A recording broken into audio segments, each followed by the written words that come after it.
Suppose you are given these two matrices to multiply. Oftentimes it is confusing to remember which element gets multiplied with which element and which dimension of the two matrices should match for the multiplication to be possible. To remove this confusion, let us understand this with a visualization. In such problems, think of the left matrix as a cartridge of nails and the right matrix as a block of wood.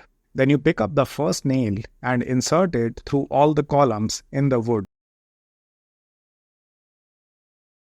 Then you repeat the process with the second nail, then with the third nail, and so on. So if you see your matrix, the left matrix is a box of nails. You pick up the first nail, insert it in the first column, then second column, then third till the last column.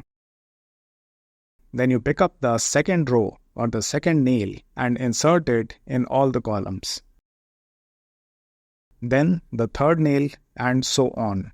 The only rule is that the length of the nail and the thickness of the block should be same. If the nail is larger or smaller than the wood, it will not work. That is, the matrix multiplication will not happen. When you insert the row into the column, the elements will get multiplied and then added to create a single element of the output matrix. So every time you insert the nail, it gives us a single element. After the nail is put through all the columns, it is discarded and you move on to the next nail. Once you have used all the nails, your multiplication is complete.